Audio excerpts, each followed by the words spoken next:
Good morning. Okay. Chapter 17. Um, let's see. Some things I got out of it were, well, basically, he's just saying, Lyman and Lemuel, for goodness sakes, you know all the things I know. Why do you feel this way? But, in my reading last night, one part that stuck out to me was in verse 45 when he says, "You are swift to do iniquity, but slow to remember the Lord your God." And just when reading that, you kind of have the thoughts of like, how easy is it to just so swiftly just disobey commandments or do iniquity. It's easy, and I think that's why it's swift. Like, doing the right thing takes time and takes effort, and I think that's why a lot of people choose the easy way, because it's like, it is so much easier to lie, but telling the truth is, anyways, I hope I'm making sense right now. Anyways, like at work, the guys, it's so easy to just sit there on your phone and watch YouTube and just wait for Haley to come in and do everything. But it's the right thing to do the job that you are paid to do, But anyways, that's the example there. And in my supplemental, in that same verse, it says that they have seen an angel and he has spoken unto you, but you were past feeling that you could not feel his words. And it goes into depth about being past feeling and what that means and what the consequences are. And it says, this is surely a danger sign in the spiritual well-being of any person. If people cannot feel the promptings of the Spirit, they are left to their fallen state, unable to receive the blessings of the Lord. And when I read past feeling,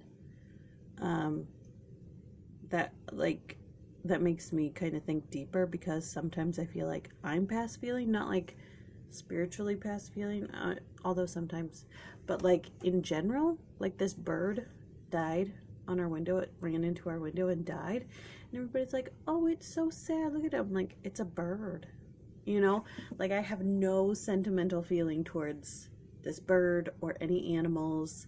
And like, sometimes I'm really like, sometimes I lack empathy for people who like make a mistake, and I'm like, you knew the consequences, okay? You knew what was going to happen. I have no pity for you right now, So that kind of gave me pause for a minute, made me think a little bit. Let's see if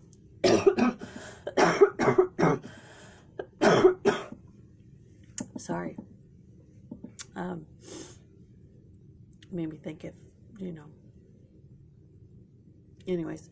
Also, going along with the ye are swift to do iniquity, like, once you commit a certain sin, like, it's easier to commit that sin over and over and over again. It's like that, like, once you cross a line, it's easier to cross that line and then go a step further next time. And so, like, every time that Nephi's brothers try to kill him, just like, didn't you learn your lesson the first time? But no, it's like, they already tried once, so it just gets easier and easier and easier. And they're like, it didn't work this way last time, so let's try drowning him, So that's something that stuck out to me. And talks a lot about the evidences and the places that they were. one thing that was interesting though is that he's talking about their journey and how he goes, from this time on, we traveled eastwardly for the rest of the trip. And he said, and we traveled for a very long time, for the space of 8 years. And they were talking about how this is the shortest part of the journey from Jerusalem to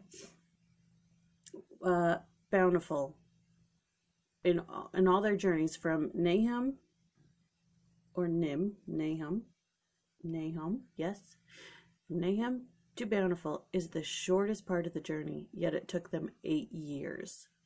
And you're kind of wondering, why did it take 8 years? Was it because Laman and Lemuel kept trying to kill Nephi?